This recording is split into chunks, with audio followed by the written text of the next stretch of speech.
SSC মামলার রায় নিয়ে আদালতে বিকাশ রঞ্জন ভট্টাচার্য। মুখ্যমন্ত্রীর মন্তব্যের বিরোধিতায় আদালতের দ্বারস্থ বিকাশ রঞ্জন ভট্টাচার্য। এসএসসি মামলার রায় নিয়ে আদালতে বিকাশ রঞ্জন ভট্টাচার্য মুখ্যমন্ত্রী যে বক্তব্য রেখেছেন তার প্রেক্ষিতে আদালতের দ্বারস্থ হয়েছেন তিনি। ইতিমধ্যেই এই মামলায় বিকাশ রঞ্জন ভট্টাচার্যের বক্তব্য জানিয়ে হলফনামা দাখিলের নির্দেশ দিয়েছেন প্রধান বিচারপতি।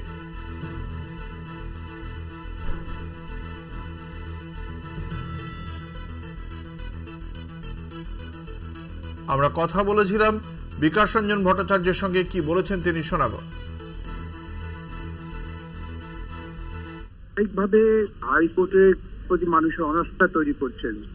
হাইকোর্ট তার দুর্নীতি প্রকাশ করেছে, সেই জন্য হাইকোর্টকে আক্রমণ করছেন, যে আক্রমণটা সাংবিধানিক নয় এবং অনুচিত। সেটাই আদালতের নজরে আনলাম। আদালত তাদের সম্মান রক্ষার্থে কন্টেম্প জারি করুন, এটাই ছিল আমার আবেদন। একভাবে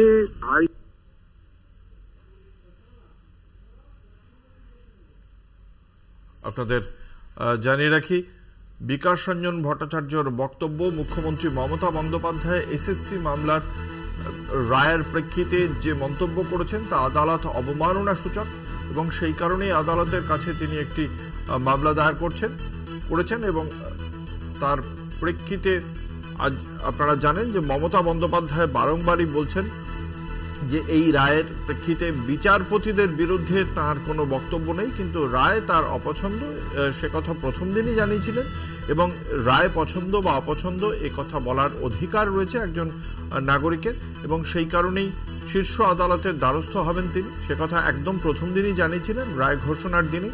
এবং তারপরেই রাজ্য সরকার সুপ্রিম কোর্টে কলকাতা হাইকোর্টের রায়কে চ্যালেঞ্জ করে সুপ্রিম কোর্টের দ্বারস্থ হয়েছে।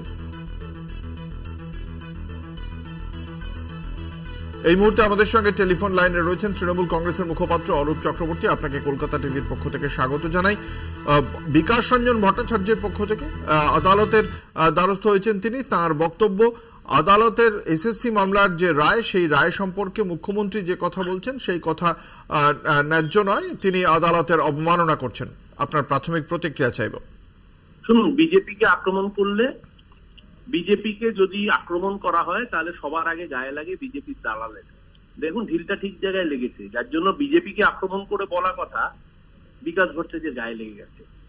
আসলে যেই বিচারপতি কদিন আগে প্রকাশ্যে বলেছিলেন আমি যার পায়ের তলায় বসে আইন শিখেছি, উনি আইন এবং লেনিন দুটোই শেখাতে চেয়েছিলেন, কিন্তু লেনিনকে ত্যাগ করে দিয়ে উনি জয় শ্রীরামের শরণাপন্ন হয়ে বিজেপির তমরুক কিনতে প্রার্থী হয়েছেন। শুধু তাই নয়, উনি বিচারপতি থাকাকালীন বলেছিলেন আমি বিজেপির সাথে যোগাযোগ রাখছি, বিজেপি আমার সাথে যোগাযোগ রাখছে। সেই তার রায় কতটা পক্ষপাতমূলক ছিল বা পক্ষপাত দুষ্ট ছিল সে সব বিচার বাংলার মানুষ ইতিমধ্যেই পড়েছিল।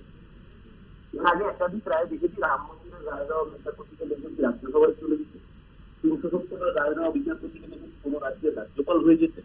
তো স্বাভাবিকভাবেই বিচার ব্যবস্থার প্রতি, দেখুন বিচার ব্যবস্থার প্রতি আমরা সবাই শ্রদ্ধাশীল, কিন্তু কতিপয় বিচারপতির আচরণ আজকে দেশের মানুষের মনে এই সন্দেহের উদ্বেগ তৈরি করে দিয়েছে যে তারা বিজেপির অঙ্গুলিহীনে চলছে। এই সত্যি কথাটা মমতা বন্দ্যোপাধ্যায় বলায় গায়ে লেগেছে বিজেপি না, গায়ে লেগেছে ওর বড় দালাল বিকাশ ভট্টাচার্য। বিকাশ ভট্টাচার্য দালালি করছে। আগামী দিন বিকাশ ভট্টাচার্য বিজেপি হয়ে রাজ্যসভায় সাংসদ হতে পারে, যেরকম ভাবে অভিজিৎ গাঙ্গুলি গেছে, ওনার হয়তো মনে ছুটতে ইচ্ছে থাকতে পারে। দালালির পুরস্কার বিকাশ ভট্টাচার্য কিভাবে পাবেন জানি না, কিন্তু ওনার দলকে দালালি মানে ভালো পে করে দিয়েছে বাংলার মানুষ, শূন্য বানিয়েছে।